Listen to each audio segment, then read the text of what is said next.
இவையோடு மேலான தமிழ் பெருங்குடி மக்களே, உங்கள் அனைவருக்கும் மேலரசம்பட்டு சமூகத்தின் பணிவான வணக்கங்கள். அன்பு உறவுகளே, நம்முடைய சேனலை நீங்கள் பார்ப்பது இதுவே முதல் முறையாக இருந்தால் நம்முடைய காணொளிகள் தொடர்ந்து உங்களுக்கு வர வேண்டும் என்றால் உடனே சப்ஸ்கிரைப் செய்து கொள்ளுங்கள். தொடர்ந்து நம்முடைய காணொளி பற்றின உங்களுடைய மேலான கருத்துக்களை கருத்துரை பகுதியிலே தவறாமல் பதிவு செய்யுங்கள். அன்பு உறவுகளே, வாருங்கள் இப்பொழுது காணொளிக்குள்ளே செல்லுவோம். நேற்று ஒரு வழியா சவுக் சங்கரை கைது பண்ணி சவுக்கு மீடியாவுக்கு ஒட்டுமொத்தமா மூடு விழா செய்திருக்கிறது தமிழக அரசும் காவல்துறையும். ஏன்னா சவுக் சங்கர் வந்துட்டு சமீப காலம்னா ஒரு 5 மாதம், குறைந்தது 5 மாதங்களாக சவுக்கு மீடியா வந்துட்டு கடுமையான வேகம் எடுத்தது. அது எப்பொழுது இருந்து அந்த வேகம் எடுக்க ஆரம்பித்ததுன்னா, ஓபிஎஸ் வந்துட்டு இவர் கடுமையாக எதிர்த்து பேச ஆரம்பித்தார். ஓபிஎஸ் இவர் கடுமையாக எதிர்த்து பேச ஆரம்பித்ததை எடப்பாடி பழனிசாமி அவர்கள் பயன்படுத்தி கொண்டார். ஓபிஎஸ்ஐ கடுமையாக சவுக்கு எதிர்த்து மீடியாக்கள்ல பேச, இதுதான் நமக்கு ஒரு நல்ல சந்தர்ப்பம், இவனை வைத்துதான் நம்ம ஓபிஎஸ் டேமேஜ் பண்ண முடியும்னு திட்டம் போட்ட எடப்பாடி சவுக்க வந்துட்டு அதிமுகவினுடைய ஐடி விங்குக்குள்ள நுழைச்சிக்கிட்டார். அதிமுகவின் ஐடி விங்காக செயல்பட்டதுதான் சவுக்கு மீடியா. அதிமுகவினுடைய ஐடி விங்காக செயல்பட்ட சவுக்கு மீடியா அதிமுகவின் வளர்ச்சிக்கு எதுனா செய்ததுன்னா எதுவும் இல்லை. அதிமுக 2024 பாராளுமன்ற தேர்தலுக்கு எதுனா நல்லது செய்ததான்னா எதுவும் இல்லை. அதிமுக ஒரு வலுவான கூட்டணி அமைப்பதற்கு சவுக்கு மீடியா உதவியா இருந்ததானா அதுவும் இல்லை. அமையவிருந்த கூட்டணிகளை எல்லாம் கெடுத்ததே இந்த சவுக்கு தான் அப்படின்னு சொன்னாங்க. இப்படியாக சவுக்கு மேல பல புகார் வந்துட்டு எடப்பாடி தரப்புல இருந்தும் வந்தது, பொதுவெளியில இருந்தும் வந்தது. இப்படி சவுக்கு மீடியா வந்துட்டு இந்த 5 மாதங்களாக சற்று வேகம் எடுத்து ஓடிக்கொண்டிருந்த நேரத்துல சவுக்கு மீடியாவில் வந்துட்டு குறைந்தது ஒரு 5-6 நபர்கள் வந்துட்டு சவுக்குக்கு பின்னாடி வேலை செஞ்சுட்டு இருந்தாங்க. அந்த சவுக்குக்கு பின்னாடி வேலை செய்து கொண்டிருந்த அந்த நபர்கள் எல்லாம் ஒருவர் பின் ஒருவராக கைது செய்யப்பட்டார்கள். சிலர் வந்துட்டு சவுக்கு மீடியாவை விட்டு வெளியேறி அவங்களே போயிட்டாங்க. இதுக்கெல்லாம் காரணம் என்னன்னு பார்த்தா, இதற்கு மேல் நாம் இங்கிருந்தா நம்மை எந்த நேரத்திலும் கைது செய்யப்பட வாய்ப்பு இருக்கிறது. ஆகையால கைது என்ற அந்த இடத்துக்கு வர்றதுக்கு முன்னாடியே நம்ம இங்கிருந்து வெளியே போயிடணும்னு தப்பித்தவர்கள் ஒருவர் தான். ஆனால் மீதமுள்ள 3 பேர் வந்துட்டு கைது செய்யப்பட்டிருக்காங்க. கடைசியாக சவுக்க வந்துட்டு நேத்து தேனியில போட்டு தள்ளியிருக்காங்க. தேனியில நேத்து சவுக்க வந்துட்டு காலை 6 மணிக்கே போட்டிருக்காங்க தேனியில. ஏன் சவுக்க வந்துட்டு கைது பண்ணாங்க, அப்படி என்ன குற்றம் செய்து விட்டார் சவுக்கு அப்படின்னு பேசலாம். ரெட்ஃபிக்ஸ் அப்படின்னு ஒரு சேனல் இருக்கு. ஃபிளிக்ஸ் தான் அந்த சேனலோட ஓனர். யூடியூப் சேனல் ரெட்ஃபிக்ஸ் அப்படிங்கிற யூடியூப் சேனல். சமூக வலைதளங்களில் பயணிக்கிற எல்லாருக்குமே வந்துட்டு ரெட்ஃபிக்ஸை தெரியும். ரெட்ஃபிக்ஸை தெரியாதவங்க இருக்க மாட்டாங்க. அந்த ரெட்ஃபிக்ஸில் வந்துட்டு ஒரு 4 நாட்களுக்கு முன்பு ஃபிளிக்ஸும் சவுக் சங்கர் வந்துட்டு ஒரு விவாதம் பண்றாங்க. அந்த ரெட்ஃபிக்ஸ் சேனல்ல வந்துட்டு இவருடைய சவுக்கு மீடியாவில் வேலை செய்த நபர்களை எல்லாம் வந்துட்டு தமிழக காவல்துறை கைது செய்ததை காரணமா வைத்து பல தவறான பேச்சுக்களை வந்துட்டு பேசுறாரு அந்த ரெட்ஃபிக்ஸ்ல. ஆனா இந்த ஜர்னலிஸ்ட் அப்படின்னு சொல்லிக்கிட்டு நான் ஏற்கனவே பல முறை இந்த பத்திரிகையாளர் அப்படின்னு சொல்லி பேசுற எல்லா நபர்களுமே பச்சோந்திகள் தான். ஏன்னா பொது தளத்துல நீங்க பேசுறீங்க அப்படின்னா, பத்திரிகை துறையை சார்ந்தவர்கள் அப்படின்னா, ஒரு நிருபர் என்ற இடத்துல நீங்க உட்கார்றீங்க, ஒரு நெறியாளர் என்ற இடத்துல நீங்க உட்கார்றீங்கன்னா, பேச்சில உங்க கேள்வியில முனையளவாவது சமூக அக்கறை இருக்கணும். தேசத்தின் 4வது தூண் என்ற ஊடகத்தில் நாம் பணி செய்கிறோம் என்ற அந்த பொறுப்பு இருக்கணும். ஒரு போலீஸ் ஏடிஜிபி, சட்டம் ஒழுங்குத்துறை கூடுதல் டிஜிபி அருண்குமார், இந்த அருண்குமாரை வந்துட்டு ஒரு சாதாரண யூடியூபர், சவுக் சங்கர் வந்துட்டு ஒரு யூடியூபர் தான், அவன் பத்திரிகை நிருபரெல்லாம் கிடையாது. சவுக் சங்கர் அவன் வந்துட்டு தன்னுடைய வாயை வச்சு எங்கெல்லாம் எப்படியெல்லாம் சம்பாதிக்க முடியுமோ அப்படியெல்லாம் அவன் வந்துட்டு இடத்திற்கு இடம், மரத்திற்கு மரம் தாவும் குரங்கு போல கண்ட இடங்கள்ல கண்டதை பேசி பணம் சம்பாதிக்கிற வேலையை மட்டும்தான் செஞ்சான் சவுக்கு. அந்த சவுக்கு வந்துட்டு தமிழ்நாடு காவல்துறையில மிக உயர்ந்த பொறுப்புல இருக்கிற சட்டம் ஒழுங்குத்துறை கூடுதல் டிஜிபியாக இருக்கிற அருண்குமார் அவர்களை எந்த அளவிற்கு இழிவுபடுத்தி பேச முடியுமோ, கேவலமாக பேச முடியுமோ அந்த அளவிற்கு கேவலமாக ஒரு மீடியாவில் உட்காந்துக்கிட்டு நீ ஒரு பத்திரிகையாளர்னு சொல்ற. பிளிக்ஸ் ஒரு பத்திரிகையாளர் அப்படின்னு சொல்ற. நீ வந்துட்டு ஒரு பிரபலமான யூடியூப் சேனலை வச்சு நடத்துற. அது மட்டும் இல்லாத இந்த பிளிக்ஸ் வந்துட்டு பத்திரிகையாளர்களுக்கு பயிற்சி வகுப்பு வேற நடத்துறாராம். அப்படி இருக்கிற ஒரு பிளிக்ஸ் சவுக் சங்கர் வந்துட்டு ஒரு தமிழ்நாடு காவல்துறையில மிக உயர் பொறுப்புல இருக்கின்ற ஒரு அதிகாரிய எந்த ஒரு ஆதாரமும் இல்லாம அவன் ஒரு பொம்பளை பொறுக்கி அப்படின்னு பச்சையா பேசுறான் சவுக்கு. இவன் சிரிக்கிறான் இந்த பிளிக்ஸ். என்னடா ஊடக தர்மம் உங்களுது? சொல்லுங்க, என்னடா ஊடக தர்மம் உங்களுது? ஒரு பொதுத்தளம்னு வந்தா அவர்கள் வகிக்கின்ற பதவிக்கு மதிப்பளிக்க வேண்டி இருக்கிறது.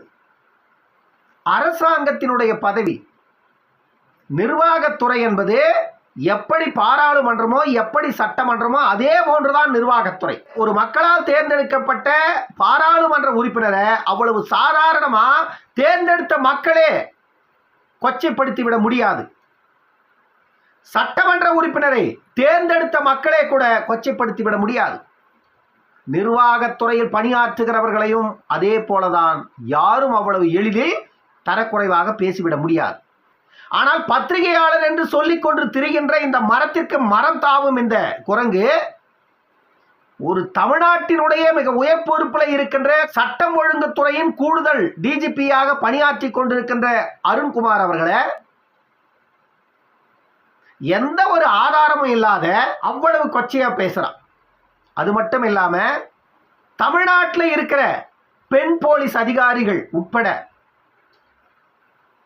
எல்லா துறைகளிலும் நிர்வாகத்துறையில பணியாற்றுகிறவர்கள் மேல்மட்டத்தில் இருக்கிற அதிகாரிகளுடன் கீழ்மட்டத்தில் இருக்கிற பெண் அதிகாரிகள் எல்லோருமே வந்துட்டு உயர் பொறுப்புல இருக்கிறவங்களுக்கு அட்ஜஸ்ட் பண்ணிட்டு போனாதான் இவங்களுக்கு வந்து ப்ரமோஷன் கிடைக்கும். அப்பொழுதுதான் இவர்கள் பதவி உயர்வு பெற முடியும்னு வெக்கமே இல்லாத ஒரு ஊடகத்தில் உட்காந்துக்கிட்டு பேசுறான் சவுக்கு. நிறைய போலீஸ் உதவி ஆய்வாளர்கள்லாம் வந்துட்டு பதவி உயர்வுக்காக ஏடிஜிபியோட மிகவும் நெருக்கத்தில் இருக்காங்க. அவங்க பேரை இவங்க பச்சை குத்தி வச்சிட்டு இருக்காங்க. இப்படியெல்லாம் ஒரு மீடியாவில் உட்காந்துக்கிட்டு அவன் பேசுறான். இந்த நெறியாளர் அதை கேட்டு ரசிக்கிறான். ஒரு எதிர்ப்பு கேள்வி இல்லை. இந்த பிளிக்ஸ் வந்துட்டு ஒரு நெறியாளர், சவுக்கு வந்துட்டு மீடியாக்காரன்ற போர்வையில் இருக்கிற ஒரு கேடி. அந்த கேடியை கொண்டு வந்து உட்கார வச்சுக்கிட்டு நீ ஒரு பேட்டி எடுக்கிற. இப்ப அந்த கேடி சொல்றான், போலீஸ் அதிகாரி மேல உதவி ஆய்வாளர்கள்லாம் வந்துட்டு காதல் கொள்றாங்க, காதல் வயப்படுறாங்க. அவங்க வந்துட்டு காதல் வயப்படுறதுக்கான காரணம் என்ன? ஆசை வந்து அவங்க காதல் வயப்படல, பதவி உயர்வுக்காக அப்படின்னு இவர் சொல்றானே. இப்படி பேசுறது சரியில்லை, இது தவறு. நீங்கள் எந்த ஆதாரமும் இல்லாம இப்படி ஒரு காவல்துறை அதிகாரி மீதும் பிற காவலர்கள் மீதும் நீங்கள் குற்றம் சுமத்துவது தவறு. இதற்கான ஆதாரம் இல்லாமல் நீங்கள் தவறான குற்றத்தை ஒரு காவல்துறை அதிகாரி மீது வைப்பது தவறு என்று சவுக்க கண்டித்திருந்தா நீ உண்மையிலே பத்திரிகையாளர், நீ உண்மையிலே நேர்மையான பத்திரிகையாளர். ஆனா சவுக்கு பேசுறான், அதை கேட்டு ரசிக்கிற நீ அவன் கூட உட்கார்ந்துக்கிட்டு தாளம் தட்டுற. சவுக்கு சொல்றது அத்தனையும் உண்மையாவே இருக்கட்டும். காவல்துறையில இப்பொழுது பொறுப்பில் இருக்கின்ற அதிகாரிகள் மீது ஒரு குற்றத்தை சுமத்தும் பொழுது அதற்கான ஆதாரம் இருக்கணுமா இருக்கக்கூடாதா? ஆதாரமற்ற குற்றங்களை இப்படி சுமத்தினால் எந்த அரசா இருந்தாலும் சவுக்கு போன்ற இப்படிப்பட்ட நபர்களை விடுவாங்களா? சொல்லுங்க. திமுக அரசு நேர்மையான அரசுன்னு நான் பேசவே வரல. திமுக அரசு நேர்மையான அரசு இல்ல. அது திமுக அரசு சவுக்க மட்டும்தான் கைது பண்ணி இருக்கணுமா அப்படின்னா இல்ல. சவுக்க மாதிரி இன்னும் நிறைய பேர் இருக்கிறாங்க திமுகவுடைய ஆதரவாளர்கள். ஏன்னா இவரை விட சவுக்க மாதிரியே பேசுற சில நபர்கள்லாம் இருக்கிறாங்க மற்றவர்களை பற்றி. ஆனா அவர்களை எல்லாம் அந்த திமுக அரசு கைது பண்ணாது. ஏன்னா அது அவர்களுடைய ஊடகம், அது திமுகவினுடைய ஊடகம். திமுகவினுடைய ஊடகத்தில் உட்கார்ந்துக்கிட்டு மற்றவர்களை எப்படி வேணா அவங்க பேசலாம், அவங்களே ஒன்றும் பண்ண மாட்டாங்க. காவல்துறை உயர் அதிகாரியை இந்த அளவிற்கு கீழே இறக்கி கொச்சைப்படுத்தி ஆதாரமற்ற குற்றச்சாட்டுகளை வச்சா எந்த அரசு? திமுக அரசு இல்ல, திமுகவை விட கீழே இருக்கிற அரசா இருந்தா கூட கைது பண்ணும். அதுதான் இப்ப சவுக்கு மேல நடந்திருக்குது. சவுக்கு மேல வந்துட்டு 5 பிரிவுகளின் கீழே வந்துட்டு சவுக்கு சங்கர் மீது வழக்கு பதியப்பட்டிருக்கிறது. அந்த வழக்குகள் இருப்பதால மட்டுமே சவுக்க கைது பண்ணாங்களானா இல்ல. ஏற்கனவே தமிழ்நாடு முழுமைக்கும் 23 வழக்குகள் வந்து சவுக்கு மேல காவல் நிலையங்கள்ல இருக்கு. இந்த வழக்குகள் வந்து திண்டுக்கல், விருதுநகர், ராஜபாளையம், மதுரை, கோவை போன்ற இடங்கள்ல சவுக்கு மேல இந்த வழக்குகள் இருக்கு. இப்ப சவுக்கு சங்கர் சிறைக்கு உள்ள போயிருக்கிறதுனால இந்த எல்லா வழக்குகளையும் தூசு தட்டும் தமிழ்நாடு காவல்துறை. ஏன்னா சவுக்கு சங்கரை எப்பொழுது எப்படி எந்த இடத்துல வச்சு தூக்கலாம்னு 10 நாளா வந்து ஸ்கெட்ச் போட்டு இருந்ததான் தமிழ்நாடு காவல்துறை.